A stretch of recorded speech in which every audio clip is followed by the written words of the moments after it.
being here tonight. We're going to get started. So Joe Wheeler is here from Comprehensive Prosthetics and Orthotics, and Karen is as well, and Joe's going to give a little more background. Thank you. Hello, I'm Joe Wheeler. I'm with Comprehensive Prosthetics and Orthotics. I'm the Business Development Manager. I was an orthotist for 15 years and retired from that and became the Business Development Manager, helped to expand our business. Just a little bit about Comprehensive. We have 23 locations in Illinois, Indiana, and Iowa. And Missouri. One in Missouri, that's right, one in Missouri. And we're rapidly expanding.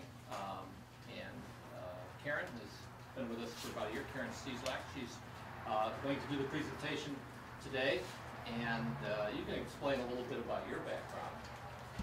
Well, I went to Northwestern after working at Mary & Joy for 3.5 years as a physical therapy assistant. And I've been a prosthetist for 32 years and an orthotist as well. I'm certified in prosthetics, but I'm licensed in prosthetics and orthotics. Are we ready to begin? Right. I've never used this before, so I'm going to do the best I can. He said just swipe. The other way. Oh, okay. So tonight I'm going to talk a little bit about prosthetic components, prosthetic socket designs, suspension, things that make up prosthetics. And then we're going to talk about troubleshooting, because I know from experience I get lots of calls and questions from therapists saying, what does this mean, or what should I do if I see this, or what is this problem? So I'm going to try to cover some things that are commonly seen. All right, I went backwards. So every prosthesis is a socket. Socket is what the patient puts their residual limb into, and it's, all right, I didn't do that. It's designed to support body weight and distribute body weight over the surface of the soft tissues. The suspension mechanism is what keeps it in place. Suspension is just as critical as socket fit, because if a socket fits well, but it moves on the patient, it's still going to irritate skin. Suspension is only important in swing. So when the patient lifts the leg up and it clears the floor, it has to suspend. The foot and ankle mechanism is something we select to help normalize gait, depending on the patient's activity level and various factors. And then transfemoral patients have to have a knee mechanism. So those are all commonalities that every prosthesis has. All right, Transtibial socket technology has changed throughout the years. So back when I went to school, everything we made was patellar tendon bearing. And that was a socket design that was researched and heavily promoted as an advancement over the old plug fit socket. We were taught to design specific pressure loading areas. So areas that were pressure tolerant were built into the socket to take load, and then we created voids or empty spaces where we wanted to provide relief. Now that's believed to cause some window edema, and it's gradually moved into the newer total surface bearing socket. But either design is still a total contact design. We strive for total contact. Total surface bearing, we usually do like a global reduction of the soft tissues, and we load even bony prominences, which is contrary to thought for a lot of people, but it works really well. Management becomes less crucial for patients who are in a total contact, total surface bearing socket, and it gives them more of a sense. They don't move their leg and have any kind of space to move into that's a void, so they have better proprioception and they find it more comfortable. No, this way? All right. So a couple designs that are still PTB are supercondylar. Supercondylar can be accomplished in a variety of methods. So the pictures on the lower right-hand corner show you something called a removable medial wall, where the socket is actually cut and you slide that piece out and you put your leg down in there and you slide that back in place. We can do it with a foam liner with a wedge built in, which is the far lower right.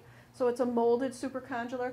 And even a cuff strap, an old cuff strap with a belt system or a cuff strap by itself, is still a form of supercondylar suspension.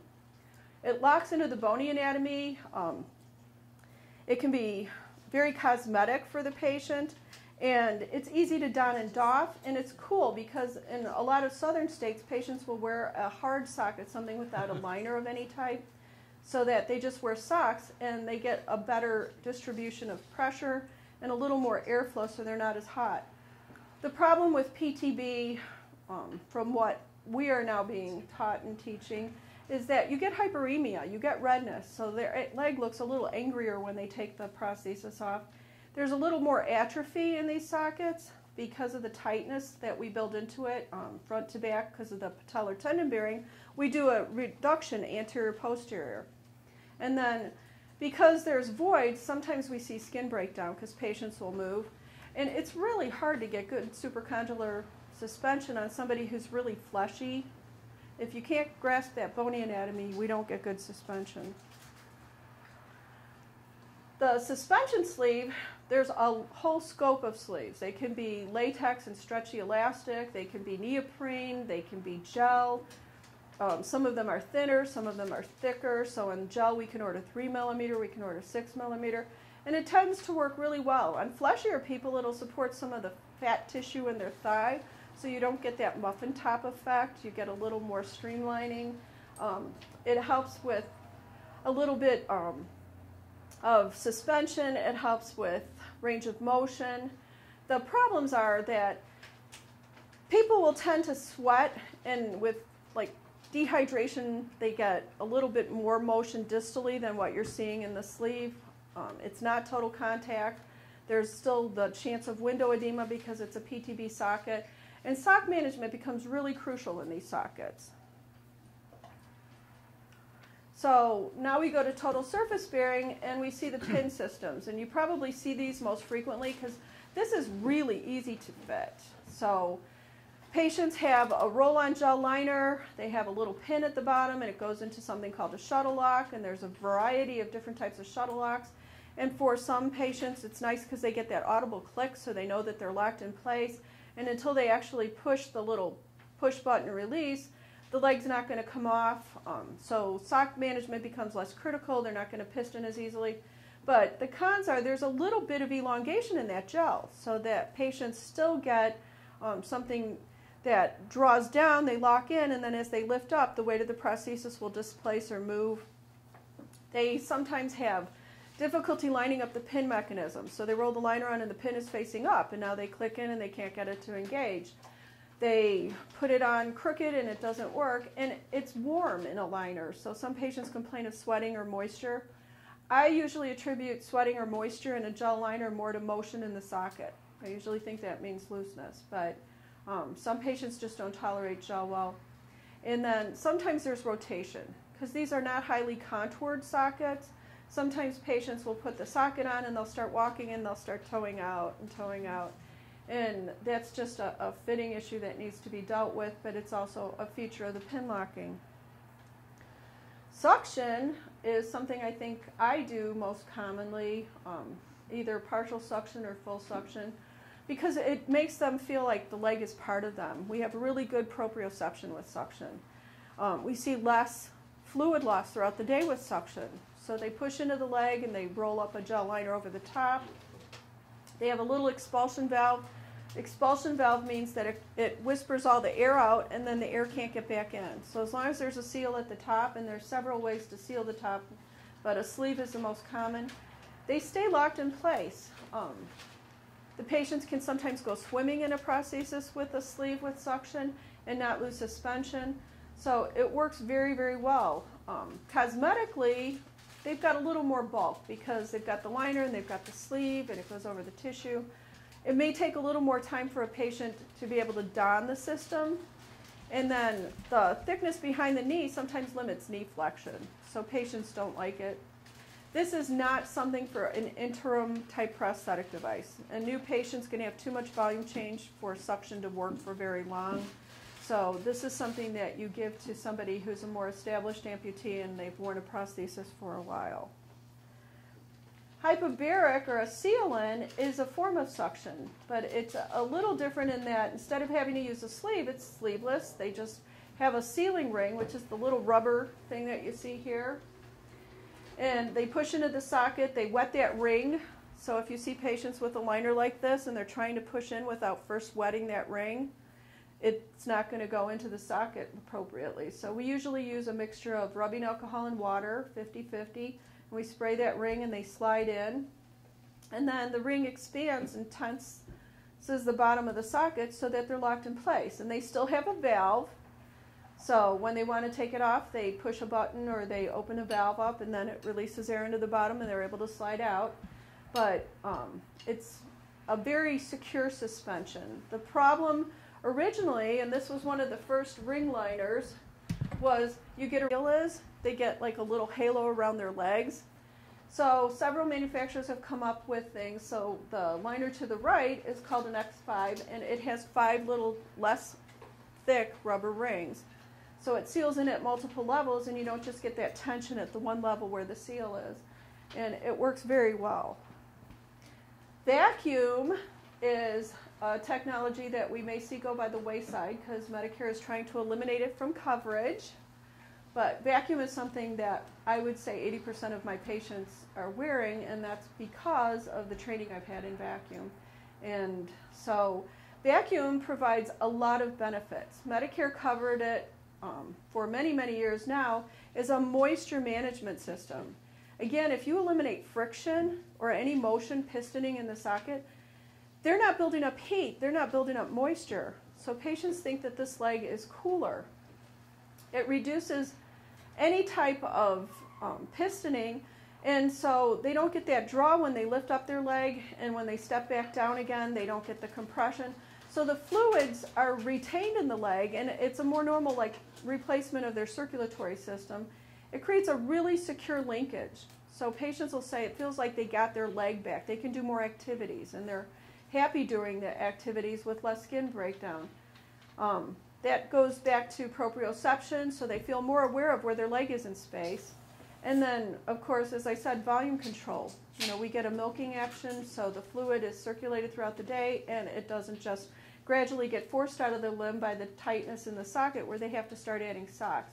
So these patients normally don't need a lot of sock management.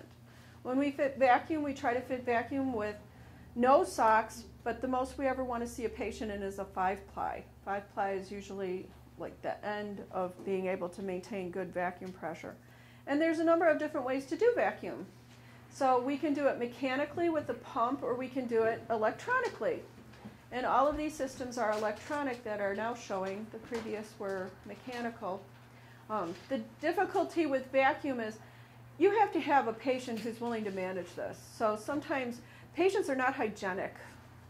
And if you have a patient who's not hygienic, they're going to clog either a mechanical or an electronic vacuum pump. They have to learn training-wise to know when they are not drawing vacuum. And there will be times just because something happens that they don't draw vacuum. I had a lady who went swimming in Florida, and she came back with a bug blocking her valve that went to her vacuum pump.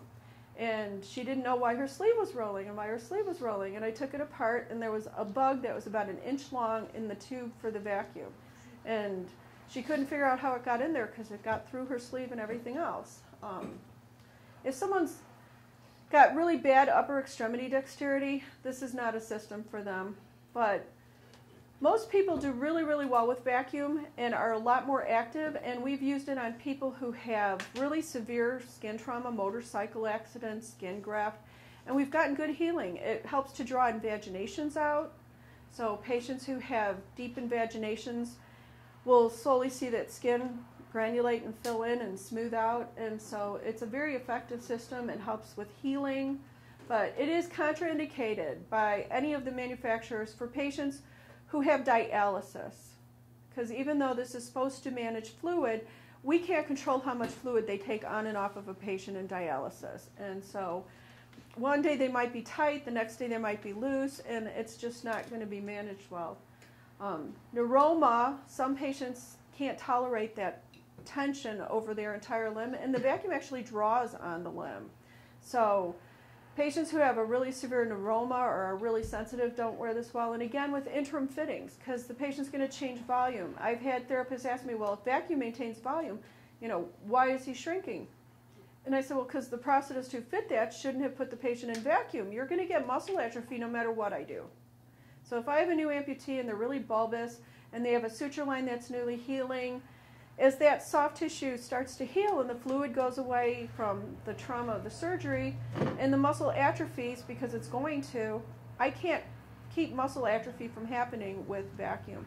But for almost everyone else, it's a really wonderful thing, and if it was covered as a suspension mechanism, it would be awesome because it works extremely well in securing a prosthesis. In the transfemoral, we get to higher levels of consideration because these patients usually are vascular or diabetic and vascular. They have more severe problems. When I get a younger patient who's in a motorcycle or something accident and they've lost a limb, they tend to perform really well. I can give them almost any component and they will do as well as I expect or even better. But a lot of these patients, stability is their prime issue. So if you have a patient who's a transfemoral, they need to be stable in the socket. They need to be comfortable. We're coming way up in their groin area and there's lots of things that they don't want us to touch or have a socket pressing on. We have to suspend it. We don't have a lot of bony anatomy to suspend something over. And we have to give them distal end relief and ischial support. We have to match that femoral angle. Every one of them will want to abduct no matter how long they are. And then we have to also consider gait mechanics as far as line of progression, the weight line, rollover characteristics. And so when we start talking about transfemoral considerations, it's a much more difficult thing to do, and not all these patients are amputated very, very long. Sometimes we see them with a 4 or 5 inch residual, and I'm not going to give them anything better than a little bit of a gluteus medius gait unless I come up really high or I put something across the hip joint like a belt, and patients don't always want to accept that. So some things are correctable and some aren't, but we try to design a prosthesis based on what we see the patient's needs are and how functional they can be. So in the socket, first school of thought many years ago, again, was quadrilateral socket. They sat on this little brim. We had a really wide ML. We tightened them up AP, this little scarpas area, held them onto that seat, and the patients would walk. But they walked with suction, or they walked with a hip joint and pelvic band or a Cieslak belt. And then they started coming up with socket designs that were narrow ML and wide AP. And so ischial containment is about the norm for most sockets that we do today. The ischium sits actually in the socket. We come up really high over the trochanter. The socket is aligned with the femur and adduction, and we try to maintain that. And it helps give them a little biomechanical stabilization, and it matches more normally the anatomical contour of their residual limb. So patients tend to tolerate this pretty well. To suspend this, again, we have trouble. We don't have a lot of different anatomical things we can grasp. So patients used to pull in with a sock and an expulsion valve, and they take the valve out and they'd wrap an ace wrap or they'd put on a pull sock and they'd pull in through the opening of the valve and then they put the valve back in place. But that required good hand dexterity and really good balance. And so if you got a little old woman who had arthritis in her hands and was really forward posture, she was going to fall over, that wasn't going to work. So we would slide them in with socks and then we'd put a hip joint and pelvic belt on. We could get suction now with a seal in liner. They make the same types of liners for transfemoral as they do for transtibial. We can push in and have a pin system, or we can use what's called a lanyard, which is this little strap right here. And the lanyard is nice because the patient actually pulls it through a loop and tightens it down, and they can go and control how tight it is, whereas the pin just locks in place and they don't really have any sense of being able to control where that pin locks. And then we can still use, with any of these systems, in combination, a Cieslak belt or what's called a test belt or a hip joint and pelvic band. If we need to give them additional ML stability for a lot of trunk lean, or if we need to give them rotational control. Because in transtibials, rotation is usually a problem only occasionally with really fleshy limbs, but when you get to transfemoral, it becomes a bigger problem. And then we also still use electronic vacuum. Transfemoral, we don't use mechanical vacuum pumps as often because the need to be able to walk and pump and have that piston can destabilize the knee.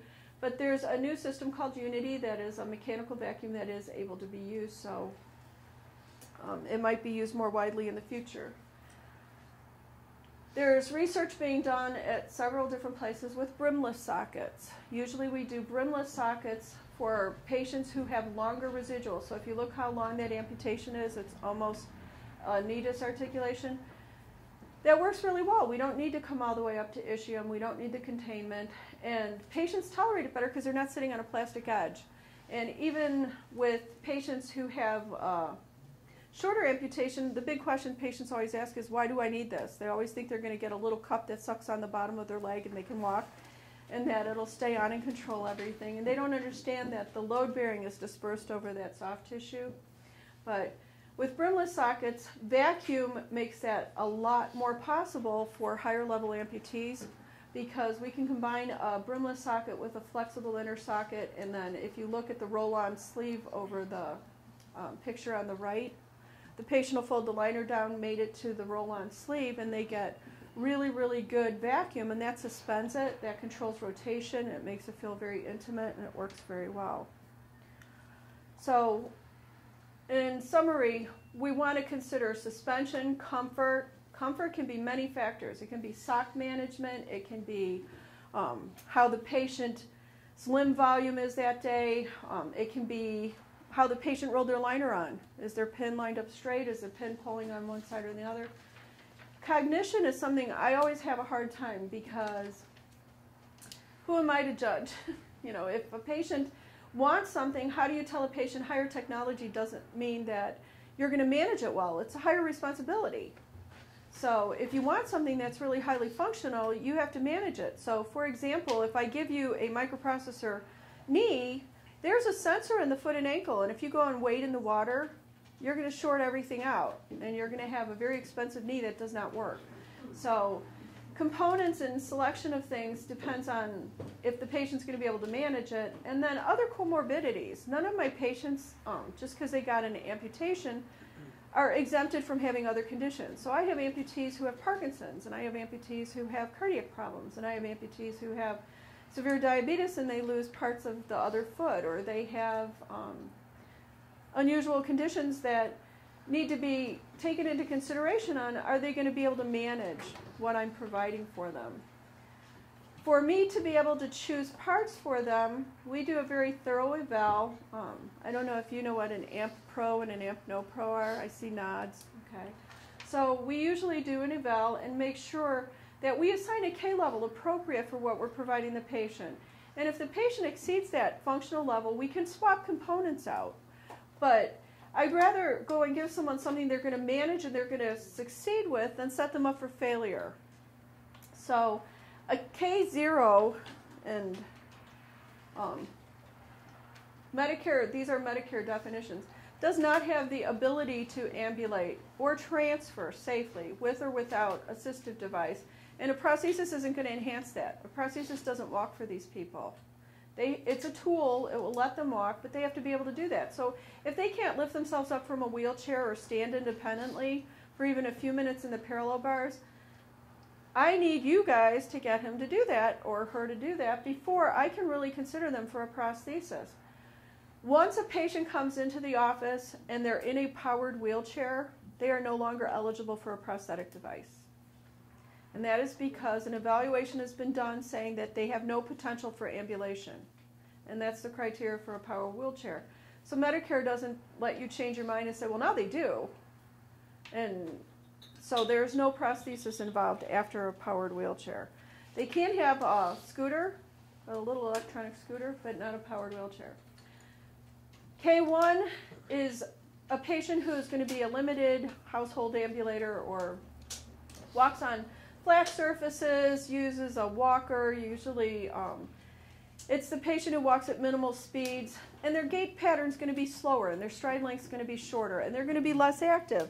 And they just want to be able to walk from their kitchen to their bathroom and from their bathroom to their bedroom, and it's still functional. And at a K1, I can give a patient the basic satch foot, which is included in a base code, or I can give them something called an external keel satch foot, which has a different type of center, or a single axis foot. And we'll talk about the feet in a few minutes.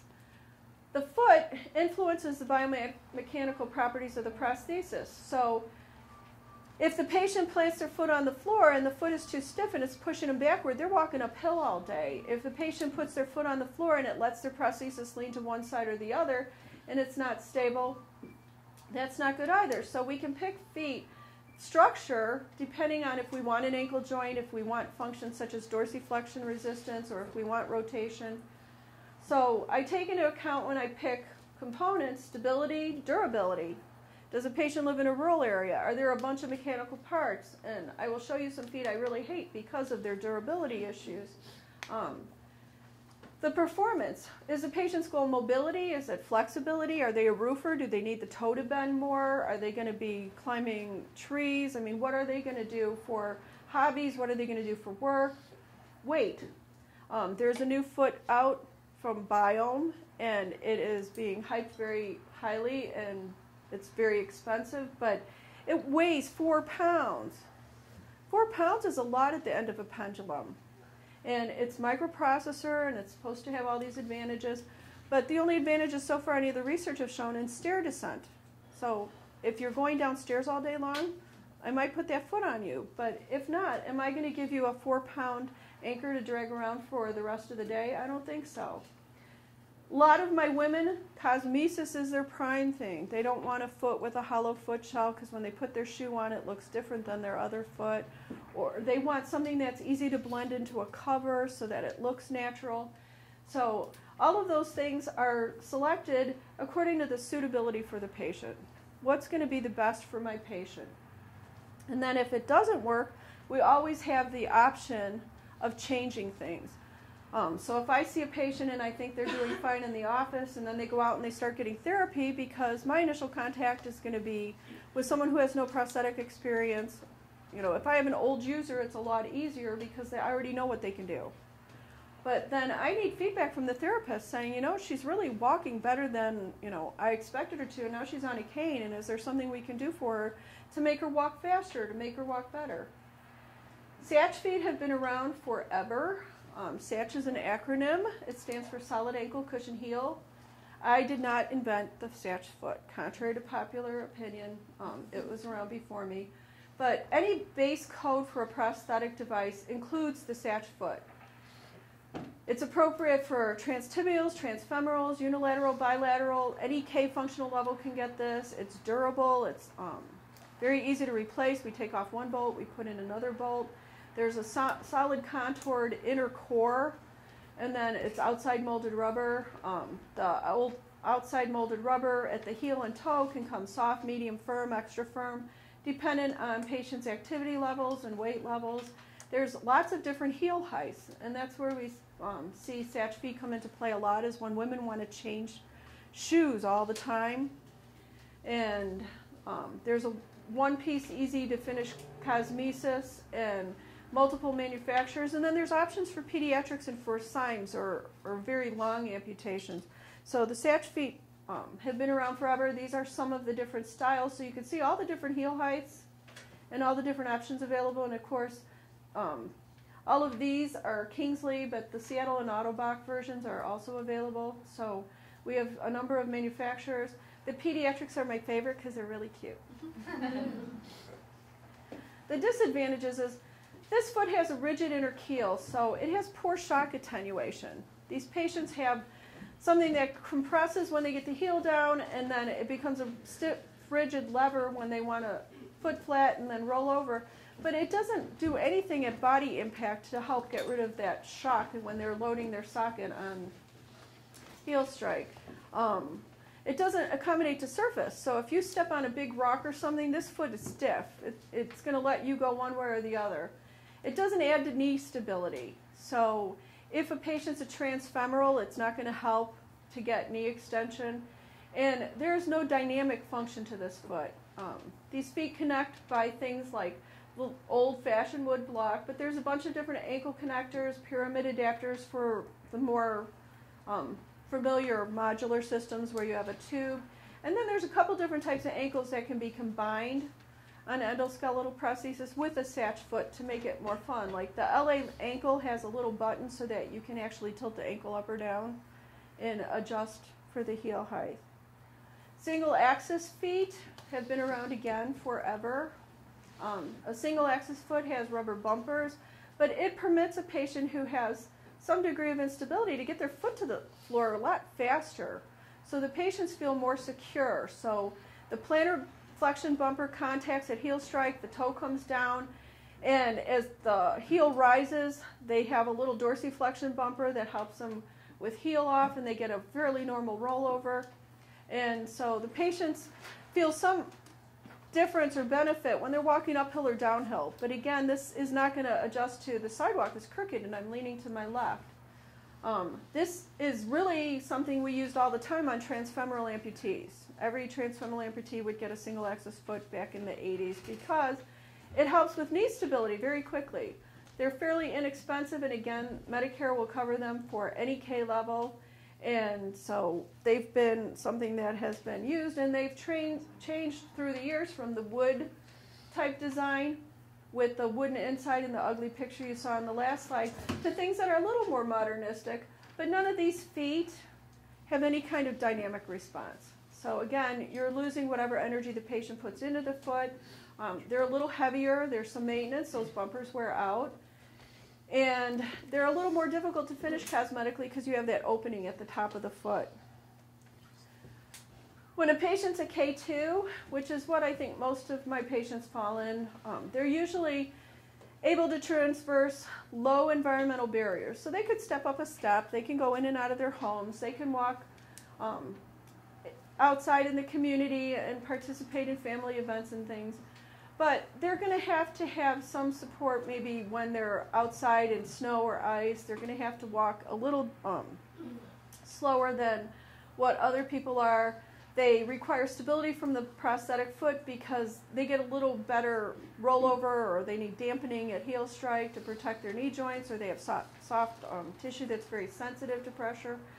So the feet that they're able to get are a little more high functioning. So flexible keel feet will start to conform to topography. Multi-axial feet have more than one plane of motion. We can add axial rotation units. We can add axial rotation units that have adjustability. So we have a lot more options available for these patients. The flexible keel foot can look like a lot of different things. So sometimes people don't identify what they're wearing, and they'll think this is an energy storage foot. And it is, but it's also flexible keel. So some of these feet, like this foot, would have multiple codes for a foot because it's energy storage and it's flexible keel. The safe foot was the first true flexible keel foot, but it helps with enhanced inversion characteristics. The foot compresses, it bends, it gives them a really smooth rollover, and it's a little more functional than the standard Satch foot. Multi-axial feet and ankles come, again, in a variety of forms. They have a much better compliance to surface topography. So patients who are going to walk on a golf course or something would benefit from that. It provides stability in standing, stability in walking. It gives a good rollover property. There's independent heel and toe compliance. So some of these feet have a split toe configuration. Some of them have something called a sandwich construction, where they have a little wedge of gel or some type of elastomer between the carbon parts. And then some of them just are multi-part configurations where there's a bunch of pieces. But the foot itself may be multi-axial, or it may be a feature that we add to another foot. So any of these feet can have a multi-axial feature again. So some of the carbon feet, you'll see them in multiple slides, and it's because they have more than one feature. The disadvantages is that transverse shear in the hindfoot mechanism, there's a lot of load on that ankle. They're non-adjustable, so the material stiffness in the design is built in. So for example, when I order feet, I order it by patient's weight, by patient's activity level, and what the patient tells me they're going to do. And then if for some reason they're more active or a foot doesn't hold up, where we see that there's breakdown in the materials, like the composites delaminating or something, we may need to change the foot type or change the stiffness just to get them the function they're looking for. There's increased cost and maintenance because we're getting to higher functional levels, and these feet are made of various materials like composites. So anything you see that's black is a composite. They get more costly. patients need more training when walking on feet like this, and we're adding weight. Rotation units, or what used to be called torque adapters or torsion adapters, help a patient because when you plant your foot on the floor, so at heel strike as you're coming forward, there's an internal rotation, and then at toe off as your other side of your pelvis is advancing, there's an external rotation. Those forces are all transmitted through the socket to a transtibial patient or a transfemoral patient. So multi-axial or rotation units can help absorb those forces and disperse them so the patients don't feel them as readily. So the shear is less. It improves their gait pattern because they're not compensating. And it's good for walking in compliant surfaces. So if you're standing in sand on a beach, or if you're in mud, or if you're walking in snow or something that's soft and squishes underneath your foot, that can really help in keeping your foot on the ground. If anybody's ever walked across ice and your foot slides, your foot usually will slide towards the outside.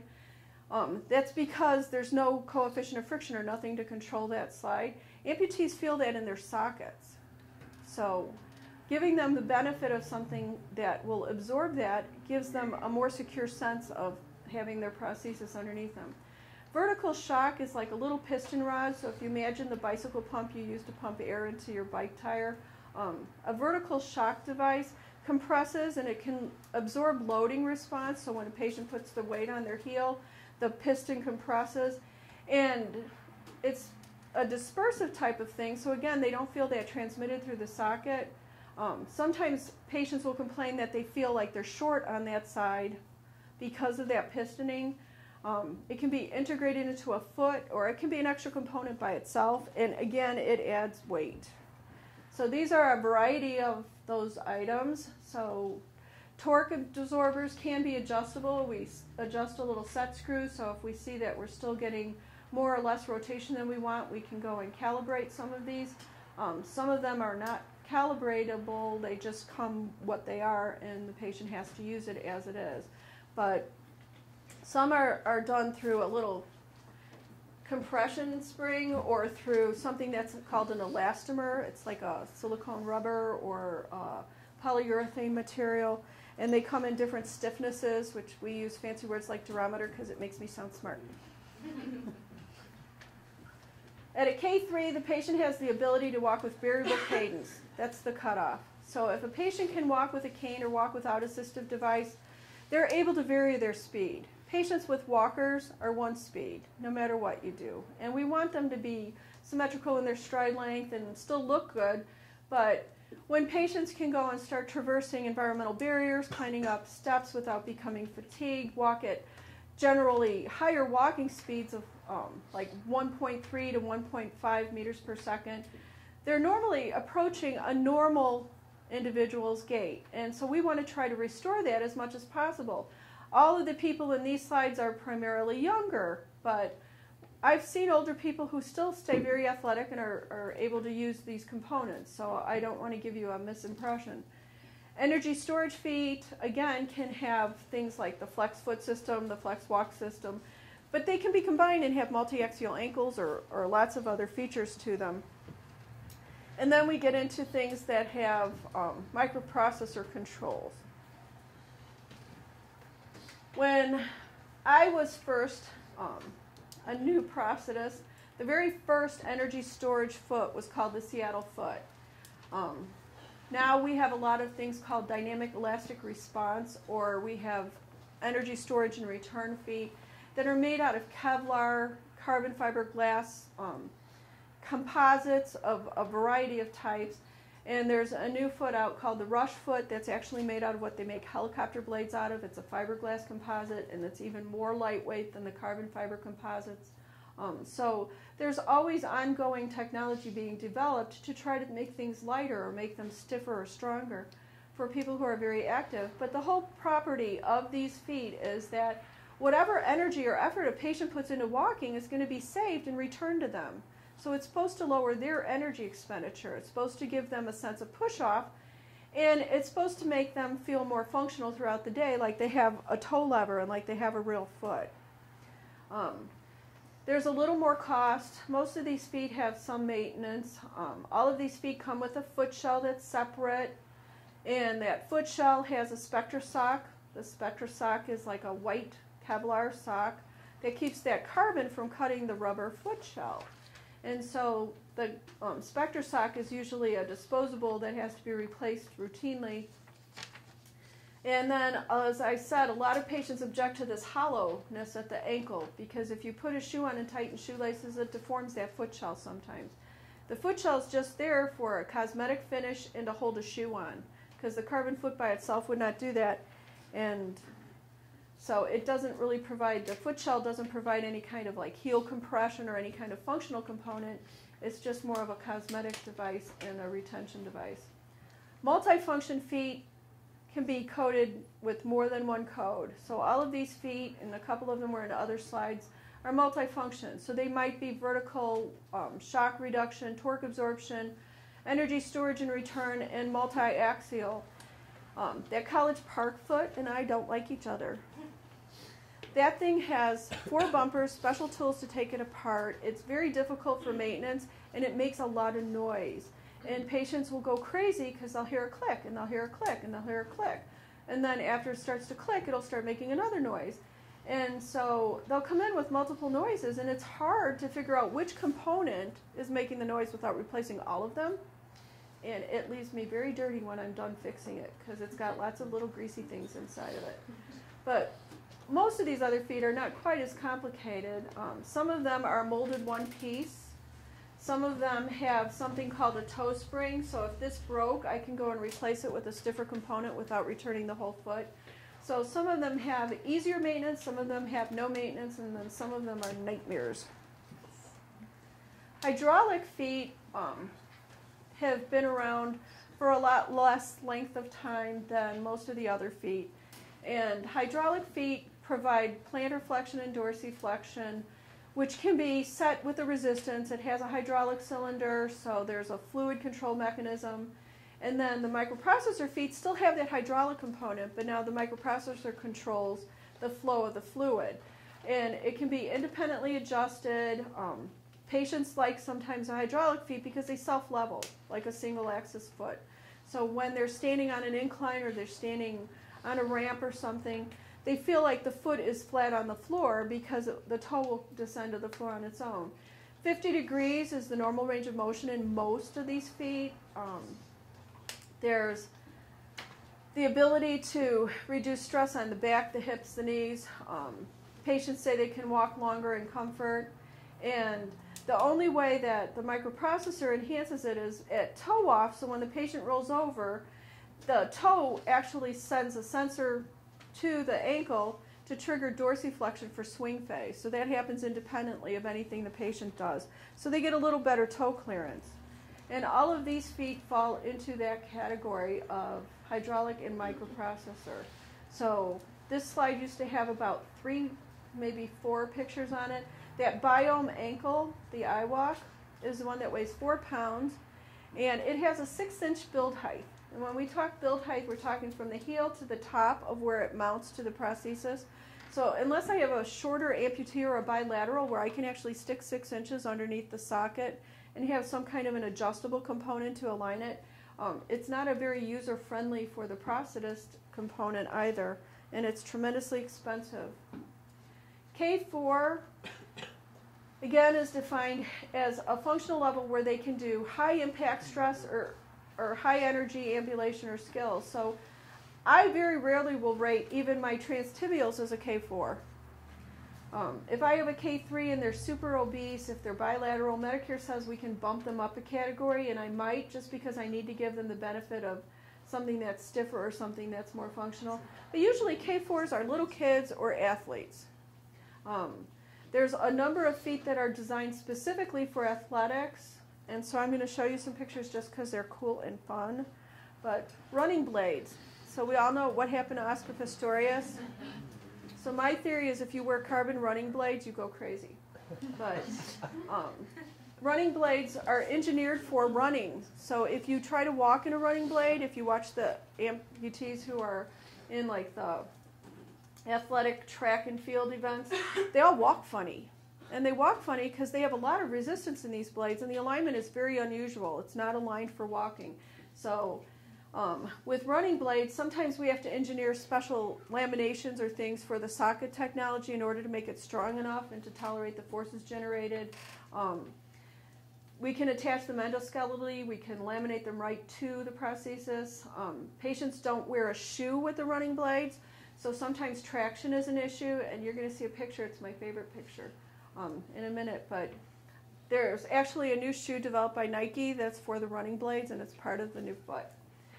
And then there's long distance running blades, there's sprinting running blades, there's running blades for people who jog, but it's for high to extreme impact levels. These feet are not for sissies, so I'm not a running blade person. If I ever lose my leg, I'm going to be a walker. So all of these are different versions of the running blade, and then you can see the new little types of coverage they're coming to try to give traction on a running track. So as technology advances, things get more geared towards the athletics, and it's become cool to be an amputee, so patients don't want to put covers on it, and they think that the technology looks good. And the Cheetah is the brand, is Oser's running foot, and that's what Oscar Pistorius is for, so I steer clear of that one. Some things are comfort or convenience items and are not covered by Medicare, but they're still available to patients. So we can put something called a user adjustable heel height ankle on a patient, and there's various versions of it. So you can see how much dorsiflexion and plantar flexion is available in some of these feet. So they can change shoes, because otherwise women would unbolt a satch foot and bolt the higher heel satch foot on, and after the activity's done, they'd bolt it back. These offer a little less range of motion than the hydraulics do. So about 30 degrees is the average. Most of these feet are dynamic response or flexible keel, so we're somewhat limited, and they don't offer like multi-axial features or rotation features. They're heavier. They're a lot heavier. And then again, there's maintenance because there's moving parts, and anything that moves will break. When I see someone who's really heavy, most components have a weight limit up to 285. So if I have someone who weighs 365, I can order components up to 500 pounds. And that is something that isn't going to weigh more when the patient puts it on. It's the same type of foot. It's just structurally more stable and stronger in its actual manufacture.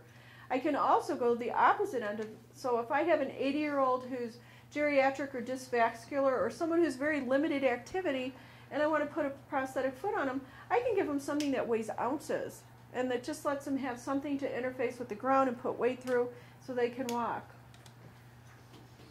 Prosthetic knees are available again in a wide range. So the most complicated, of course, for high activity is the microprocessors. And that's what everybody's interested in, and that's what people see on most of the athletic people who are on TV ads or who are featured in different types of videos. Microprocessors control the swing and stance phase through adjustments, but they take readings, and as they take readings, they sense how the person is walking, and they know if they need to speed up or slow down the swing of the leg. The readings are taken differently depending on the system involved, but it's all dependent on the user's walking rate. So if you have someone who's walking with a walker, they're going to walk at one speed. That is going to give them no benefit. It's going to add a whole bunch of weight, and other than I get to bill for it, and so it makes me look good to the company. I don't use a lot of microprocessors unless I have someone who's energetic and who's going to walk independently. Pneumatic knees and hydraulic knees can be used for people who are not quite the high activity, but they still get a benefit because it gives them the ability to know their knee is going to be stable. If they step on it and the knee's a little bent, they still have some stance phase stability with the knee flexed. Heavy-duty users do well on these. Any of these can be kneeled on. They're typically incorporated in a polycentric frame, so the frame itself gives you some inherent stability. And then we get to the lower activity stuff like the weight-activated stance phase control, what was called the safety knee back in my day. And that has a little friction brake so that when the patient loads the knee, the brake starts to engage, and if they don't unweight it, it doesn't want to swing, so that it just slowly yields and they don't fall as easily, or they get a little chance at stumble recovery. Those knees are usually incorporated with a mechanical extension assist, so some type of little spring thing that helps them swing the leg ahead. And then hydraulic knees are either fluid, like an oil, or they can be pneumatic with an air. The pneumatic pictures are on the next page. Fluid sometimes is dependent on temperature, so depending on the type of oil used, sometimes patients will say their knee responds better in the summer when it's warm out than it does in the winter when it's cold out. But the patients don't have to think about how they walk as much. So the patients can kind of pole vault over their leg. So now we're going to get into the icky pictures that nobody wants to see, but troubleshooting. Prosthetic fit problems, volume management problems, hygiene, skin irritation, phantom pain, noise, and alignment issues are all things that you commonly encounter in your practices. So prosthetic fit issues normally stem where you start seeing skin irritation. Skin irritation happens in even a snugly fit socket if the patient has uneven loading. So if they're putting more weight on one area than another. Sometimes stress is intermittent, so as they lift up, the leg slides down a little, they step down and they slide back into it, and they get friction rubs against the socket trim line, the top edges of the socket, or interior surfaces. Transtibials, normally anterior distal tibia is the problem area. Transfemorals, normally it's lateral femur. So those are things that have to be addressed usually in socket fit, but it's possible sometimes to see these problems with sock issues or volume changes that the patient's not managing. If it's an effective pressure and friction, then sometimes I've seen patients who apply topical agents or they clean their socks or their socket with bleach, and we sweat ammonia. So if your skin contacts ammonia, you'll react to it. Or bleach rather, you'll react to it because of the ammonia. If patients clean things with Lysol, you know, they buy the little wipes that you can pull out of a container and they wipe it out and they think they're being hygienic, they're usually causing themselves some type of skin reaction. So I usually interview patients when I see skin markings and things as to when they noticed it and what they were doing and how long it's been there, and try to determine the origin of it. I don't automatically assume it's from the socket. But volume management is the #1 problem. I call it sock math, but prosthetic socks come 1, 2, 3, 5, and 6. And if a patient's wearing a 1-ply and they're too loose and they go in deep in the socket, they need to go to 2-ply. They don't automatically go to 5-ply. Patients will automatically add too many socks, or they'll fail to add socks, and they'll start out with bigger volume in the morning, and as the day goes on, they should be adding socks and they don't.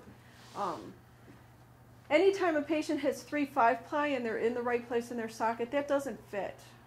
3 5-ply, they might as well wear a bucket with a whole bunch of pillows in it. It doesn't fit. Socks need to be washed. The manufacturer's directions need to be followed. So if it says machine wash, they don't want you to hand wash, machine wash. And all of the packages come with directions. Size change is common. Patients retain fluids and heat, sometimes barometric pressure changes, female hormonal cycles, weight loss, weight gain, dialysis, anything that affects fluid volume. Medications like Lasix, you know, patients take a diuretic and they lose some fluid. It needs to go and be monitored so that they add socks or they maintain the fit regardless of those factors. Socks may be added several times during a day in a new amputee, and once patients reach a stable size, hopefully we don't see that happening. But patients don't always manage that. Sometimes patients will be choked at the top. They'll add a whole sock and the top of the sock is so tight and they still have no contact distally. And so if that happens, sometimes I tell them cut a sock and put just a little, some of my patients call it a baby hat, but a little distal cap on to tighten the bottom. But you never force a leg that's too swollen into a socket, and you never wear a socket that's too loose and is moving. Weight control is a must, and I'll have a patient who's my size and they come in and they say, oh, I lost 20 pounds. And they think they lost it all in their residual limb. And they don't understand that it happened globally and their residual limb is fine. They just need to add a 3-ply. But if you have a patient who's lost a tremendous amount of weight, 10 pounds or more will start to make a little change where they need to add a sock. And if you have a really obese patient, 10 pounds out of 100 pounds is 10% of their body weight. So on a little person, it's going to show faster than on a 200-pound person who loses 10% of their body weight, and they're still 180 pounds. So those things are things that need to be considered before rushing to judgment on like padding or lining a socket or replacing a socket. When a patient has trouble and they are not comfortable, no matter what I do with prosthetic socks or what you do with prosthetic socks, they need me. That's my job security. So they need to come see me so I can figure out what needs to be done to get them back to a comfortable place where they're safely wearing their prosthesis. So this is a little tip too. When do you add a sock? So all of those places that are numbered are pressure-sensitive areas that patients will complain of. And they might complain of all of them, or they might complain of just one of them, or they might just complain about the kneecap. But a patient needs to add a sock. If they're going in too deep to the socket, usually they'll complain about the bottom of the limb or around the knee first. If a patient isn't getting in deep enough, usually they complain of a little instability because they are not seated in that trim line of the socket and they're not getting support from the sidewalls. But patients will sometimes complain about throbbing because they're being choked. Sometimes they'll complain about pain under the kneecap and it sounds like they're going in too deep, but it's because they're resting on the tibial tubercle. And that is not a very good area to take weight. If they have really bad loss of total contact because they're not going in deep enough, verrucous hyperplasia. Does everyone know what that is? No? All right, you're going to see a nice slide of what it is. Verrucous hyperplasia is a skin condition caused by a loss of total contact, and it's why we do every socket total contact. If a patient complains that they feel their knee joint moving side to side, their gait's unsteady, or there's a lot of pressure on the sides of the knee, that's normally a sign that they're not in the socket all the way. Hygiene.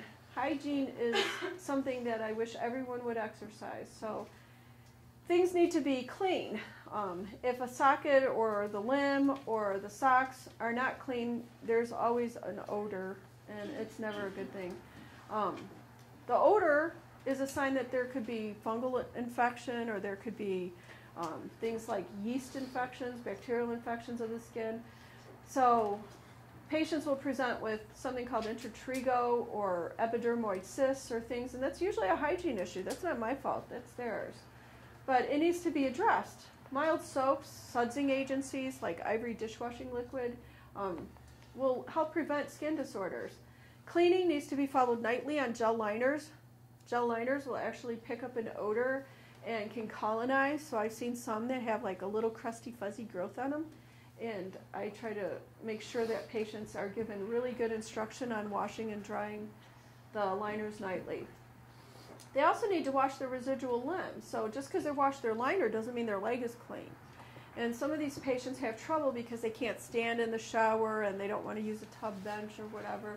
But they can still wipe their leg off with a baby wipe or use soap and water on a cloth. Some of the liners say do not apply with Vaseline or petroleum ointments, or some of them will tell you not to use things like even bacitracin ointment. And patients routinely self-medicate. So they'll say, oh, well, my skin looked dry, so I put on some Vaseline. And then it'll eat their liner up, and their liner will crack or split or start to get rough surfaces. So I try to tell them to avoid using lotions or creams during the day and apply them only at night. In hot weather, of course, people sweat more, so they need to clean more frequently than they do when it's cooler outside. Some people are really hairy, and people who have a lot of hairs tend to sweat more and have more oil.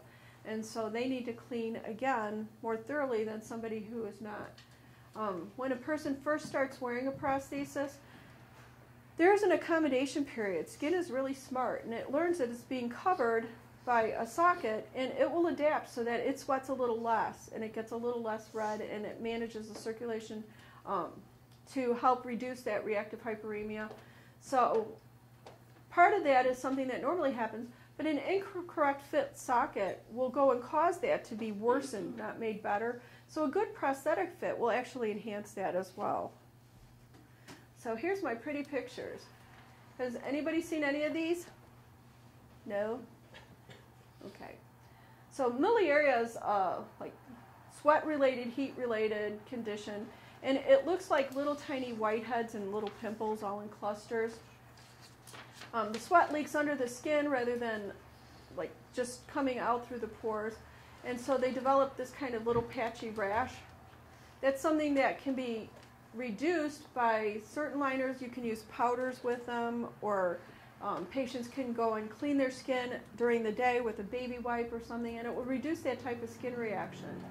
Folliculitis, I see that a lot in women. Women shave their legs. When they shave their legs, they cut off the little needle sharp end of the hair, and now they have hair that's blunt and it doesn't want to come through the skin. So it causes a little pimple-like thing, and then it gets patchy because a lot of times folliculitis will spread because of staph or pseudomonas. So folliculitis is a very common skin condition that needs to be addressed, and if it gets bad enough, it needs to be done by a dermatologist.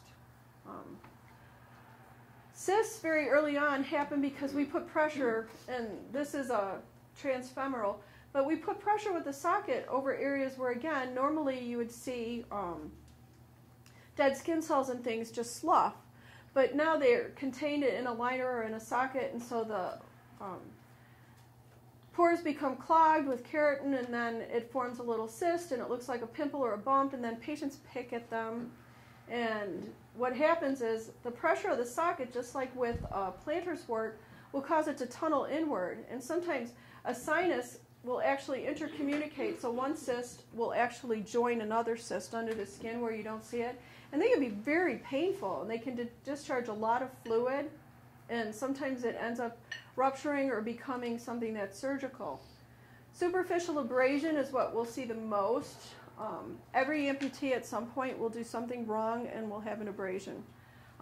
Education doesn't matter, socket fit doesn't matter. They'll just put their leg on and they'll go and they'll take it off and it'll be there. Abrasion is mechanical stress, it's friction, always. So making sure the limb and the liner are dry, making sure that they have enough socks with them, so adding socks through the day can avoid things like that. And then the last slide is something called hemosiderin deposition. Hemosiderin deposition, if any of you do wound care, do any of you do any kind of wound care? No? Okay. It's leaking of blood into the surrounding tissues, and so sometimes it starts out with little rust spotting, and then it becomes a patchy disorder, and when it gets really severe, it's a picture like this. This is vascular in origin. It's usually venous and lymphatic congestion, and it produces edema and hemorrhage under the skin. These pigment changes are going to happen with or without a prosthesis. So this doesn't mean you can't fit someone with a prosthesis, and it doesn't mean they need to leave their leg off. Leaving their leg off may actually make this worse. So keeping the pressure on it, just like in a compression garment, can help with that. Abscess is never anything I deal with. That's something the physician needs to go and treat with antibiotics. So when you see something like that, you send them to a doctor, you don't send them to the prosthetist. But most of those types of problems are caused by pressure or friction of a socket, or sometimes they're underlying vascular causes. And the patient will say it really, really hurts. And when I have a patient take their leg off and it looks like that, I don't even want them to put it back on, but they need to get to a doctor. So that has to be treated. But I put the abscess next to the chronic ulcer because I fit patients with prostheses with wounds like this. I have 24 people who've had either electrical burns or motorcycle accidents, some type of injury, where they have a chronic ulcer, it weeps, it oozes, it looks like that, but they're able to be functional, and it doesn't get any worse. It's not colonized by bacteria. There's no underlying vascular disorder or anything. Sometimes something like that can be caused by a poorly fit prosthesis. So if someone has a long-standing wound for 3 years and they get fit with a new socket and it goes away, then it is something that should have been addressed earlier.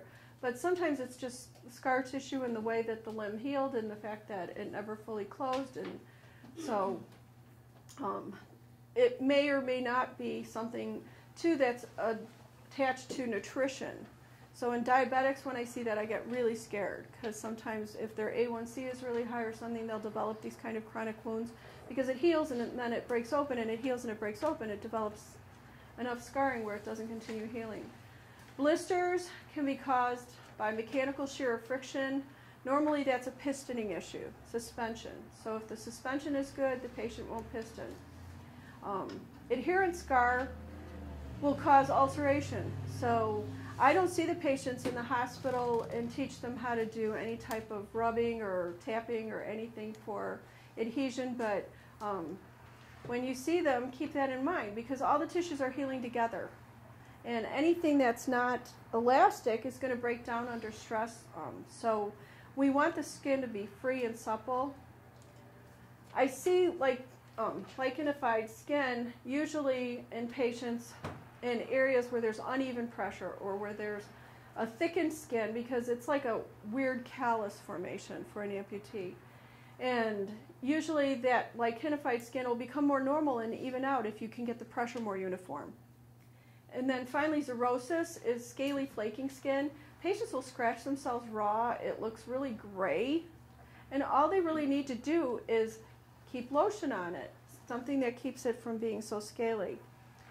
Verrucous hyperplasia is what I was telling you we use for total contact. So this slide shows what the condition looks like. It's warty. It's got kind of a weird orange peel effect. And then once you put total contact on, the skin smooths out. And that's because there's a negative draw. So the fluid's being forced to the bottom and it starts forming something that looks almost like little weird blisters. And as the patient walks, that can be very uncomfortable and they start to get a little bulbous where their area of contact is lost. And once we put even pressure, it goes away. Contact dermatitis can be contact with, again, chemicals, irritants, detergents, something in the sock. So demarcated areas where you have really defined areas of dry peeling skin can be sensitized by carbon fibers and fiberglasses in our socket. Topical things like neomycin. A lot of people are allergic to nickel, and so sometimes nickel rivets or things will cause that if we attach like a hip joint in a belt. So we try to be very careful in making sure that the things patients contact are not going to be an irritant in themselves. Intertrigo, if you look, this is a skin fold. You only see that in skin folds. And usually it's like at the top of a socket in a transfemoral or behind the knee in a transtibial. And if you look, this white inside is usually yeast. And it's because that's moist. So if the patient has two surfaces that are constantly in contact, just putting a sock between that or a little bit of a liner over the top edge of a socket that's made of something that has some absorbency to it, even if it's a foam, will help that to reduce. And then eczema, I don't know what causes this, but sometimes it'll be weeping, sometimes it'll be dried, sometimes it'll be peeling or flaking, but it's a reaction to moisture and then the evaporation of moisture and then how the patient is managing or lotioning their skin. And the prosthesis doesn't seem to make that worse, but it doesn't seem to make that better. Phantom pain, I differentiate between that and phantom sensation because phantom pain is abnormal. Phantom sensation is not. Most amputees will say that they experience phantom sensation, that they feel their missing limb.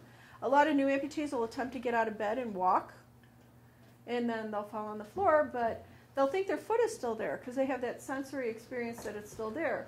Phantom pain is episodic. It's burst-like. It keeps people awake all night. They can't sleep. They describe it as like lancinating pain, and they'll say, oh, it feels like someone threw gasoline on my hand and lit it on fire, and I don't know why it's like that. So massage, I mean, therapeutically, you probably see this more because massage, tapping, slapping, any kind of desensitization therapy is usually done in therapy. But sometimes just putting a prosthesis on will help to calm that down because the compression and the stimulation of something different will help to make it better. Sometimes phantom pain is so severe, patients can't tolerate a prosthesis. So when it gets to that degree, sometimes medications or things are necessary. But an interesting phenomenon is most patients will report their phantom is worse at night. And I would have thought many years ago that that's because they're not wearing their prosthesis and they have nothing over their leg, and so shrinkers or something would help. And there's a couple different socks made with umbrellan that is supposed to help with the phantom pain. But there's research that says that the distracting outside influences of having TV on and people talking to you and other things going on are removed at nighttime, and when it's really quiet, there's nothing to distract your limb from having the phantom pain. Prosthetic noises, air escaping, problems with the socket, always. Motion or pistoning, a valve that's not sealing, the patient's gel liner and sleeve marriage is incomplete. But if you hear air coming out of the socket brim, if you hear whispering noises, if you hear clicking, the pin clicking, you know, they're moving. The pin is trying to lock them in, and every time they move, the pin will make noise. Sometimes the feet will click. So sometimes an articulated foot will make noise. Sometimes a spectre sock goes bad and a carbon foot's reacting to a foot gel. All those noises have to be addressed. You know, just in case there's something wrong with the prosthesis, the patient needs to see me. Once in a while, a patient with a pin lock will stick a sock on and then slide into the pin and get the sock stuck in the pin lock, and then they can't disengage. And so now they're stuck in their prosthesis permanently. And so I included this little factoid. If a liner is stuck in a pin lock, if you put soapy water in between the liner and the skin and then introduce it and let it run down, the patient will be able to wiggle free because they reduce that coefficient of friction between the gel and them. And so it'll come out like a bottle cork, but they'll be able to pull off. Length of the prosthesis, patients will say, my leg feels short, my leg feels long. How deep are they in the socket? That's the first thing that needs to be checked. Do they need to adjust sock ply? So there's a little test you can do. If you're not sure if they're in the socket too deep or not deep enough, if you take a little baby powder and you dust the bottom of the prosthetic socket and have them walk 50 feet or so, how much of that powder transfers? 70 to 80% shows that they're making good contact. So if they feel a length issue and they're making good contact, then it's probably something that needs to be addressed in shortening or lengthening the prosthesis. A true leg length discrepancy, though, and my favorite joke is, what do you call a girl with one leg shorter than the other? Eileen. So with a true leg length discrepancy, you're going to see a trunk lean. Patients will vault, they'll circumduct, they'll have to use some type of compensation. But if they report today their leg feels too short and tomorrow it feels normal, did they change shoes? Did they go from a flat shoe to a high shoe? Did they take socks off? Did they add socks? What's going on? Shoes always have to be worn. Patients will want to walk barefoot, but if they strain the components or they walk without a shoe, the bottoms of those feet are really slippery, and so it's not really safe to walk with a prosthesis without a shoe on. The height of the shoe needs to be the same, because without a shoe on, some of the feet will pitch you backwards and feel like they're plantar flexed. Some of them will pitch you forward and you'll feel too dorsiflexed. The height of the shoe heel is important because not all shoes are the same. So if you measure the sole of the shoe where the ball of the foot is and the sole of the shoe where the heel is, and it's 3/8 of an inch, and you put on a shoe with a freestanding heel that's 3/8 of an inch, you're okay. But if you go from an athletic shoe to a 1-inch heel, you're going to feel pitched forward. So I did this mostly for reference, but if the shoe heel is too low, you can find difficulty rolling over, hyperextension, stress to a prosthetic knee and a transfemoral, which will show as the patient can't initiate knee flexion, so they walk with a real stiff leg and swing it forward. If a shoe heel is too high, the knee becomes unstable, they feel a drop-off like they're walking downhill, or they complain of pressure on the end of the tibia. A hyperextended knee will make a prosthesis seem taller. Too much flexion will make a prosthetic device for a transfemoral feel shorter. So even if the heel is set at a specific height, sometimes an alignment issue can be at the base of it, but more importantly, we need to make sure the height of the shoe matches the pitch of the foot so that the patient's foot is always standing parallel to the floor. We're almost done, guys. Gait deviations. So there's always going to be something observable that should be corrected, but if I have a patient who looks like he's been looking for pennies on the floor and he comes in and he's very kyphotic, is my prosthesis going to straighten him up and make him suddenly be tall? No, it's not.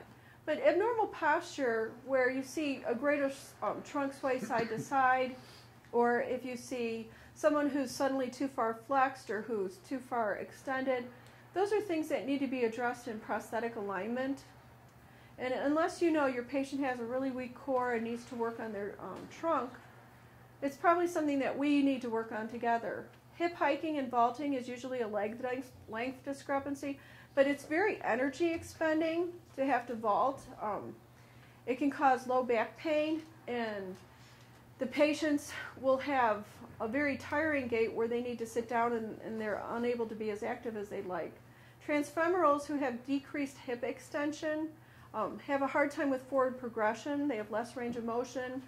Muscle action helps to slow the tide of osteoporosis in the hip on the amputated side, because that hip's no longer taking weight through bone.